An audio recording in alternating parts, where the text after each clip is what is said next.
Hi, welcome to Nature Talk, where nature speaks. This is a project management challenge powered by Edinburgh Napier Student Association, and Team Net Zero 2030 has responded to this challenge.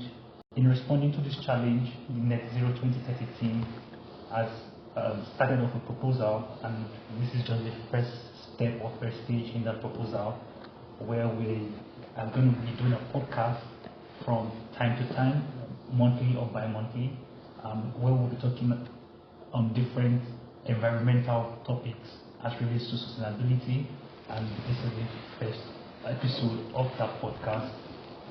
Part of the proposal of the Net Zero 2030 team is also we're creating a website where we be posting different things also about the carbon capture and Net Zero 2030 challenge. And we're also creating a mobile app where people can sign up and get more information about Net Zero 2030. So we're using these three major platforms: a podcast, a website, and a mobile application. And also we are going to be organizing some inter-school competitions and challenges and debates to create more awareness all around Scotland, starting from Edinburgh, about the Net Zero 2030 challenge. And I believe if everyone in the environment is, fully aware of the global issue on ground just now around sustainability as regards the environment, the world in general will be a safer place for everyone, and that's why we are doing this. So kicking off with me today on the first episode of the podcast, I have two sustainability specialists with me that will just, help us discuss some of the topics around sustainability as regards to the environment, and share some light with their experience and expertise, so that as we listen and discuss these topics, everyone is more aware of where we are headed and our responsibilities that we need to play in this. Thank you very much for joining us. Thank you. Thank you very much. I have Jiar Sadiq. Hi. Yes. And Olufemi Abidemi Adeboye. Thank you. Both environmental sustainability specialists. I believe you're doing your PhD in sustainability as well. Yes. Well, thank you for finding the time to join us. Thank you very much for inviting me. I'm so honored to be a part of this big topic and all that stuff. Thank you very much. And just to start off, can you just tell us one or two things about carbon capture and storage? Yes, carbon capture is a method of capturing carbon dioxide, either directly from the industrial emissions, or you can capture the carbon from the atmosphere directly, and you can store it in terms of in many forms. You might want, for example, one of them is geotechnical underground storage, and other one is you can store it in forms of liquid and all that stuff, so that you can at some point you can either store the whole carbon forever, or you can just put back the carbon into the product that you have, so that it stays there forever. For example, in a concrete block or in a concrete, you can just reject the carbon dioxide you have already captured and then put back in the concrete. It stores forever, and it's proven that it also increases the strength of the concrete slightly. Wow. Yeah. That new research because I've Yes. never heard of such before. Yeah. Very interesting. Yeah. So instead of emitting carbon to the environment, all the carbon can be put in the buildings we see around. Yeah.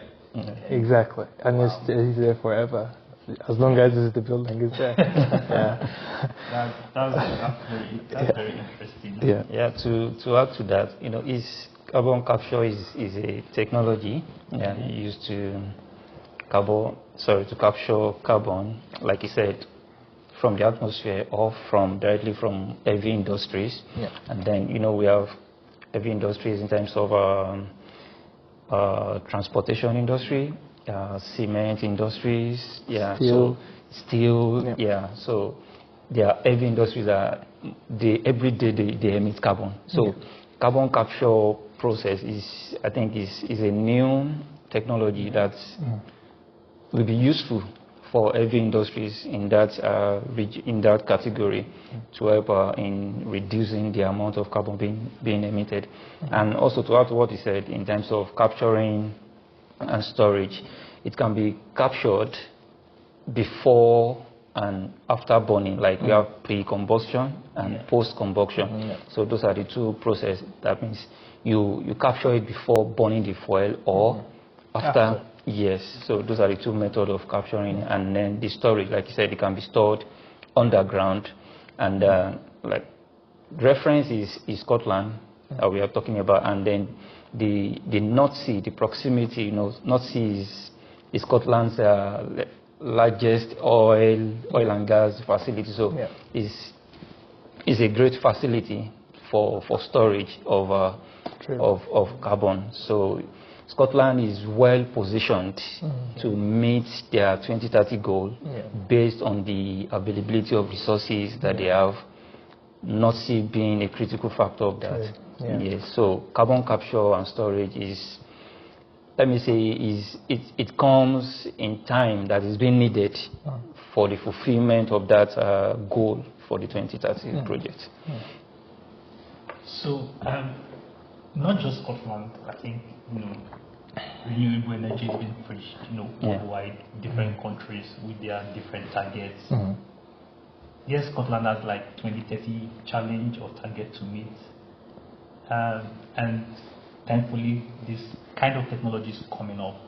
But do you really think that it's achievable? Because why I ask this question is,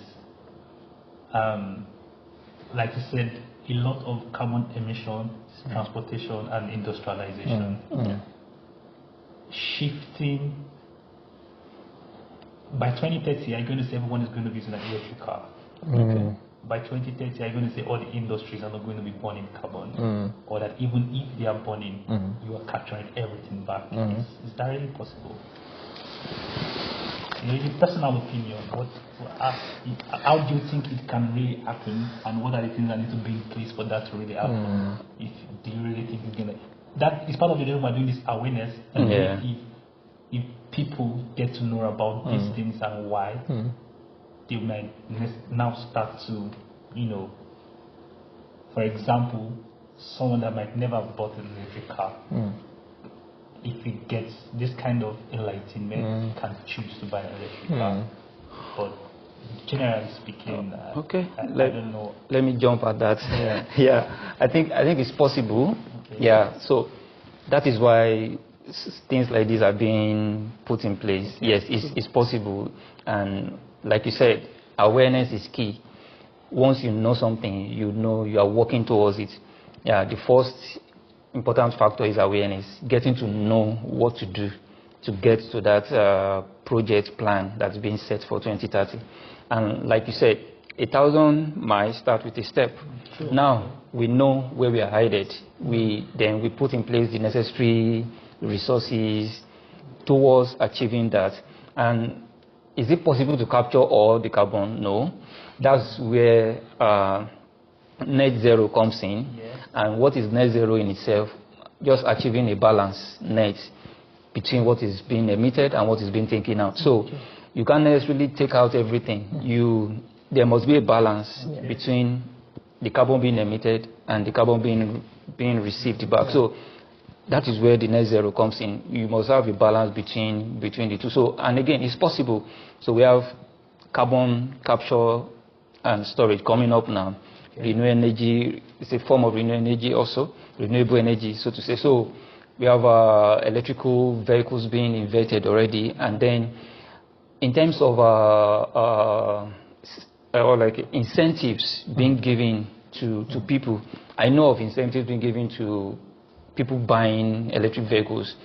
You don't have to pay everything, and then again, maybe the road tax is being reduced, or there are tax being paid by people using fossil fuel. than not being paid by people using electric vehicles. So those are catches to get people to go for electric vehicles. Yeah, so in terms of awareness, let people know what is in store for them. If you go for this is what you get, and then they balance it together using the traditional way, and then normal, you want to go for you want to go for the other stuff. So I believe it's possible. Like I said, awareness is key. Incentives from government, and then if we school as a forum, this kind of stuff we are doing, initiative is a good way to promote it. And then when we go out there, we showcase what is being done, and then it shows people that this is possible. And then I believe it's possible, it's achievable. 2030 is still a long time from here, but we are already in the process. True, very true. Yeah, just to emphasize on some points that you gave. I truly believe that it's going to be possible. However, without the support and a firm government policy, it's not going to be achievable. We all know that. So because at the moment, at the moment, there's like the infrastructure is not up to scale for carbon capturing and storage. That's leading towards my next question. I was going to ask, what challenges do you see?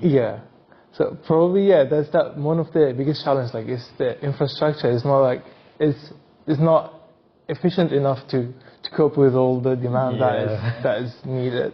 It's growing. Exactly, and so it's like the government needs to have a firm regulations and policy towards that bit, and have, as you said, have initiatives and all that stuff, and support for businesses and companies. So, So, like, the challenges you just raised now, like you said, infrastructure, and then the safety aspect of it. So we are talking about North Sea now being a ready available storage capacity. How are we sure it's safe to store? As a layman, what makes it the North Sea? Because I've heard North Sea carbon capture going around. But as a layman on the street, what makes the North Sea an advantage to Scotland? What role does the North Sea actually play in this?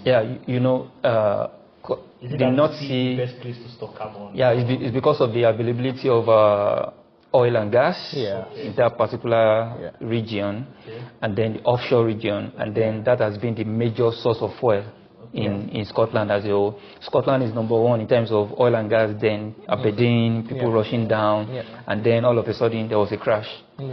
And then there was no more oil like before, so people are now moving away. If you go to Aberdeen now, it's not like before. It was booming because of the oil boom. So that's why the North Sea is a significant factor. Then and now we have a ready-made infrastructure available there, being used for oil and gas refining. So you cannot just dump it away like that. It's still there, readily available, and then we need to make use of it. It take us back to the circular economy. So reuse. That's where reuse comes in now. So we have to make use of that facility for another purpose. So now carbon capturing comes in now. Storage of for storage of carbon using the same facility. So my point, going back to my earlier point, in terms of safety, are we sure that it will be safe to capture and store the carbon for a long period of time? They will need people like you to do environmental impact assessments will have to be done, safety assessment, monitoring, constant monitoring, and again training. You need to train people, and then people are into core oil and gas, and now you are diversifying to to carbon, to renewable energy. There has to be thorough training. For them to be effective in that line. And again, the other challenge you look at is it's going to cost jobs for people. It does. So people moving to renewable energy now, no more use of fossil fuel. There are people working in that sector already. So how do you balance it? Where do you take them to? So that there won't be strike or protest because of the new introduction of the new technology. So there has to be a balance to be able to overcome those challenges. Yeah, you shed a light on a very important topic there. You just said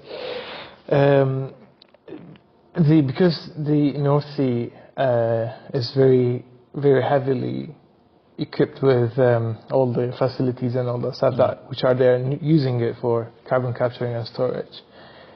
I think it's one of the other more important stuff about North Sea is that its proximity to other countries, its location. So, like for example, if Scotland say has a very well-established carbon capture and storage system, that can from there it can become a global hub for other countries. For example, they can export expertise and all that stuff and researches and all that stuff for other countries, so that they can benefit, or at least for nearby countries, they can benefit from what Scotland is achieving.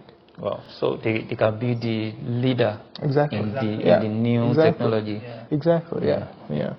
Because they have capacity. Yeah. Exactly. Yeah. And they have the expertise, and then they've started the initiative already. Yeah. So definitely. Yeah. Another challenge is scalability. How do we intend to scale it over Next 10, 20. yes, multiple industries to capture everything, every industry, steel industries, transportation, oil, gas. Yeah, so it's going to be cost intensive. True. Yeah, skill set needed. So those are the challenges. Yeah. What would be the benefit for Scotland and for the average man if this is achieved? Wow. Economic benefits, social benefits. Well, I would say one of the economic benefits for Scotland, perhaps for everywhere else, it brings lots of job opportunities in terms of maintenance, in terms of like building and all those things, like all the facilities. It brings lots of jobs as with itself. However, That translates to the average man as well. Exactly. Exactly. Yeah. If not you, your friend or your brother. True. Gets a job. Yeah. I think the first benefit would be the environmental benefits. Yeah. Zero emissions. True. Reduction in emissions. Yeah. So I think that is a general benefit to everyone, at least to everyone. So you have reduction in emission because there is a process capturing the carbon dioxide already. So environmental benefits, that's one. And again, it helps the environment also in the sense that there will be no depletion of the ozone layer, and also forestry. Because the forest is like, we call it what is this term? We call it sink also. It's a kind of platform that captures carbon on its own. You have the forest, you have the ocean too, the soil. Yeah, be able to capture carbon on its own. Those are natural. We're emitting more than they can capture. Yeah, those are natural mechanisms put in place already. So so those. There are intense benefits of this process. From the economic point of view, like you said, creation of jobs, building of skill sets for people. Country stability. Yes. That's also one of the points. I would like to say, like, environmental-wise, we have to be very careful of how we source the energy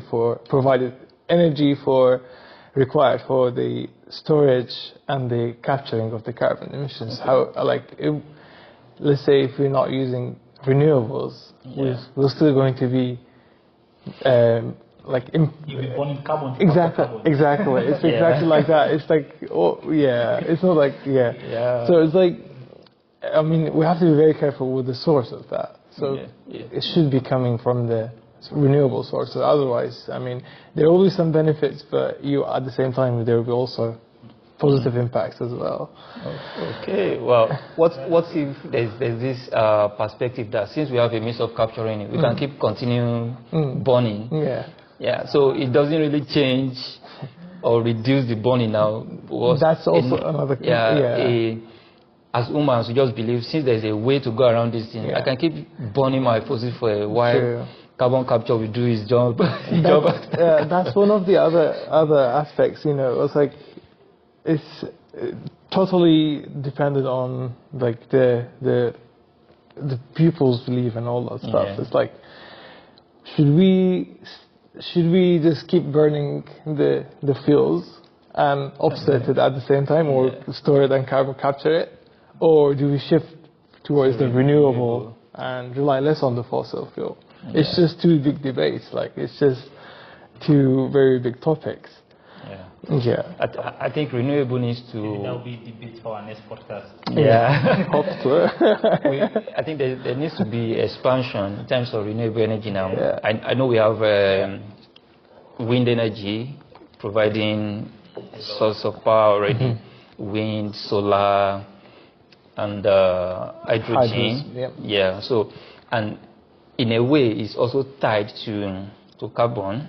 Hydrogen, you know, when you talk about steam, methane, reforming now, it's a process where hydrogen is being produced while carbon dioxide is like a byproduct of it. So while producing hydrogen, you are in a way still burning carbon, and then we store the carbon. Why the energy itself, why the hydrogen itself is a major source of energy to be used. So we can also focus on more scalability of renewable energy now. So to help us combat this burning of carbon. You shared some very interesting insights, and being our first podcast, we don't want this to drag too long. But what would you say is the cost of, the compare and contrast we're talking about, the cost of implementing carbon capture and the cost of, decarbonization? Like, which one is cheaper? At the moment, because it's carbon storage. The carbon and capturing it, or decarbonizing and going plain. Well, because that's a very interesting question. So because it's a carbon capture and storage is at a very infant stage at the moment. So it's obviously going to be much more expensive than decarbonization or other renewable options, for example, like wind power or solar power. Like, it's way cheaper than decarbonization, than the carbon storage, and the carbon storage and the capturing. So going forward, I think it's, as I said earlier, without the government support, that is not going to be very successful in terms of achieving towards that. And are there already any government policies or regulatory policies in place to address carbon capture scale up? I'm the wrong person to ask. I'm so sorry. At the moment, I just think it's just embedded. I think there's been some support from the initiation. It's still starting. But those policies need to start coming up for this. Exactly. Those policies don't come up for scale up. I think it's just embedded under the general policy, environmental policy now, so to say. So it's, for now, I'm not sure if there's a standalone policy on its own for carbon capturing policy on its own. So I'm aware we have general policy in terms of environmental protection. Yes, so in terms of safety, and then when you talk about the governing bodies now, the environmental bodies, the health and safety executive. So in UK there are policies in place already that, when you look at it holistically, captures anything environmental, and I'm sure this falls under environmental, so it can as well be under that umbrella policy. And has to do with safety to lives, environment. So that's basically an environmental policy, and then what is our actions, our attitude towards the environment? How are we keeping it safe? Yeah. Yes. So whatever, like you said, is a new technology. We have to play it safe. Yeah. Yes, considering the environmental factors. Yeah. Environmental, Yes. factors. Yes. So. Get it up from there. Yeah. But it's a really interesting technology. We're looking forward to Scotland using this technology to Absolutely, achieve and perhaps their everywhere else at the world. net zero Yeah. 2030. Yeah. And thank you once again for finding Thank the you very time much. to join us. And It's now my in the pleasure. podcast, you get to meet the rest of my team. Thank you very much. We are doing some interesting things, like I said earlier, building a website, an app, organizing a debate, seminar, and once we have the dates for that, we'll invite you again. Absolutely, we'll be delighted. Thank you. Thank you very much. It's been an insightful session. Yeah. And I mean, it gives me an opportunity to see my friend again. Yes. We'll definitely invite you again for one of our Thank you. seminars or Maybe podcasts. by then he will have been done with his PhD, so Yeah. he'll be able to give us More. Well, thank you once again. Thank you for your time.